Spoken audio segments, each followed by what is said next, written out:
Thank you, Chair, and good morning, committee members. My opening statement will address the cause and extent of organised crime's involvement in illicit tobacco problem, with the hope that we might learn from past mistakes. I'm able to offer my thoughts on possible solutions during questioning. The terms of reference for this inquiry state that the committee should inquire into the 2022-23 annual reports of the Department of Health and Vic Health.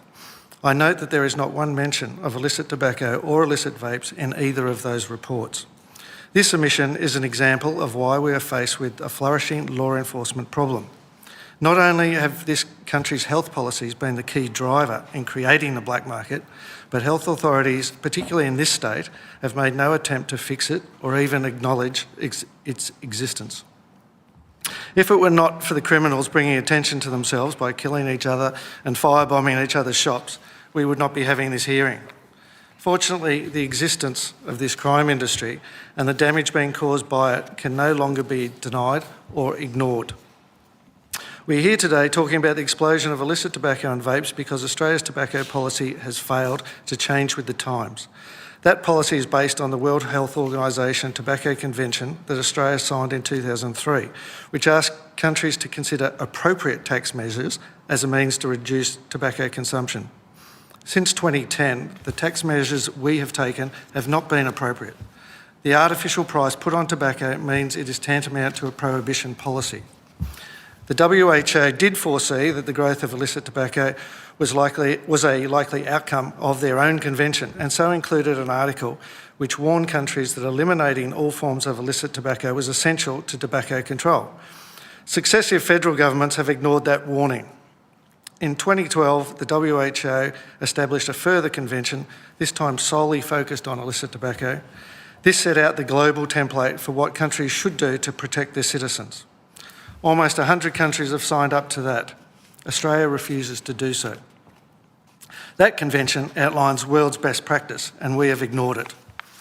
While federal health authorities have created this crime industry, here in Victoria, we are left with the almost impossible task of trying to mop up the mess. The difficulties in addressing this organised crime problem became obvious to me shortly after I founded the Border Forces Tobacco Strike Team in 2015. This dedicated team soon became the foremost repository of information on illicit tobacco in the country and uncovered the true nature and size of the problem. However, efforts to alert government to its growing threat were stymied by illicit tobacco deniers within the bureaucracy, and that type of interference continues to this day. The size of illicit tobacco has been significantly underreported, and as a consequence, no urgency has been brought to the response. The result has been a free-for-all for organised crime. As an example, Quit Victoria's current website states that the illicit market comprises a mere 4.9%. And Victoria's Parliamentary Budget Office, quoting Cancer Council Australia figures, state in their submission to this inquiry that the illicit tobacco problem is 6.1% of the market today. Based on my own understanding of the market, I would be staggered if the true figure were not already 40% and likely to be 50% within a year. If we were to believe the Cancer Council figure of 6.1%, there would be no need for this inquiry. It's deeply concerning to see these figures still being put forward despite the obvious crime problems this multi-billion-dollar industry has created. The policy of regularly raising tobacco excise was underpinned by a key assumption that smokers would either quit or pay the higher tax. In the early 2000s, the policy had some influence on smoking rates because those were the most accessible options available to a smoker. But context is everything. The operating environment has completely changed. The fact is that since 2010, there has been an easily obtainable third option, illicit tobacco. It is an inconvenient truth for those who wish to stick with what they know. But those same policy settings in the current environment have fuelled a massive black market industry run by organised crime, thereby defeating the original health and revenue objectives of getting smokers to quit or pay the higher excise. Criminologists talk about illicit tobacco as being a low-risk, high-profit crime. Let me give you some examples of how low risk it actually is. Federal Health introduced world-leading plain packaging legislation. Health have never attempted to enforce that legislation. Tens of thousands of packs like this are sold every day without fear in the illicit tobacco industry. Just 2 months ago, Mr El-Kurdi fronted this state's county court for illegally importing over a tonne of tobacco. He was found guilty of avoiding paying over $1.6 million in duty. He received a good behaviour bond. What message does that send to prospective criminals? And Mr Butler's vape ban is simply wrong. Prohibition doesn't work. It never has. This product needs to be strictly regulated in the retail environment with an attached sensible excise rate. New Zealand have attached a 15% GET and it's working well over there. Thank you, Chair. Good morning. You spoke earlier in your opening remarks about what success looks like in this space. To you, what is success in relation to vaping and tobacco control? As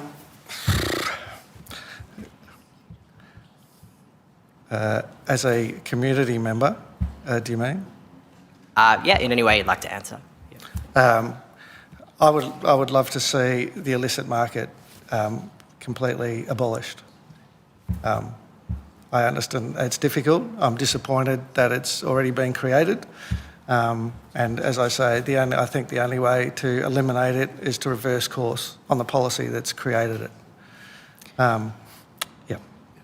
In relation to the legal trade, and I look at other countries around the world where policy settings are different, in several of those countries we see a high uptake of nicotine pouches, for example, as an alternate product used by consumers that is often marketed as tobacco-free. An uptake of that in Australia, would you classify that within your view of success, of what we're working towards? I think we're delving into the area of medical answers there, and I'm not a medical expert. Sure, I do appreciate that. I suppose when we're talking about success though, if I'm looking at a future potentially where we still have a really high rate of nicotine dependence across the community via other products like nicotine pouches, I think they're called snus in some countries, I think to many in the community that would still be a disturbing outcome if that is still continuing in high prevalence. In your view, would that be success or not? As I said, I'm not a medical expert, but I can read, and I do read the international evidence, and I do read documents and reports from people who are in the harm reduction industry, and it's obvious from that some of the products, such as vaping, but particularly nicotine pouches, are far safer than cigarettes, which are the worst possible form of ingesting nicotine. And therefore, if all of the people who were smoking went over to nicotine pouches, I think that would be a good outcome for the community. But you don't, for example, see an outcome where none of these products are being used across the community? Nicotine has been ingested for whatever reason for thousands of years. There's 1 billion people in the world that still smoke. There are 15% in Australia that use it for whatever reason. I certainly don't, but a lot of people do, and some of those people do it for enjoyment reasons. And it's very difficult to get them to stop using an addictive product. Do you have more of a view you could offer to the committee around limiting access of these products, legal or illegal, to under 18 individuals, to children? I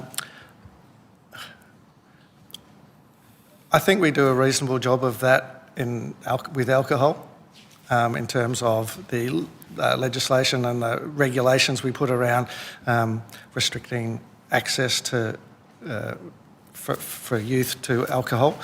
And obviously that's because we enforce those regulations, and people in pubs and so on are wary of being caught doing the wrong thing. So as I would think that a regulatory model along those same lines could achieve the same outcomes.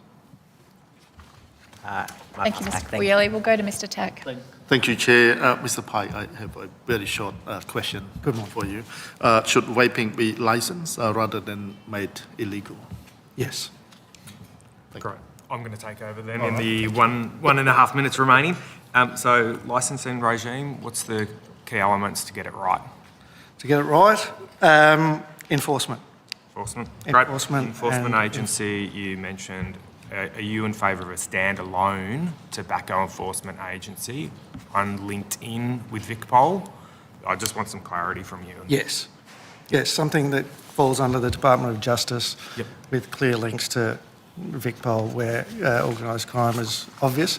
When I say that, Victoria Police have stated that they don't want to be involved in the retail enforcement area only, but just when organised crime becomes evident. Well, I would say that organised crime controls the whole thing. Those shops, those 1,300 shops that we have in Victoria, are the windows into organised crime. That's where they make their money. And should those shops, we click our fingers tomorrow and they get closed down, what do you foresee as happening next? As I said, the criminals will pivot and use some other methodology, either going online, having safe houses where they store their products, using other types of technology to get their product to the customers, or in fact getting the customers to them to pick it up. Do you think customers would be less likely to purchase from, the garage, through the post, etc.? Yes, it certainly creates an inconvenience for them, which should diminish the availability and for it. Yep. Thank you.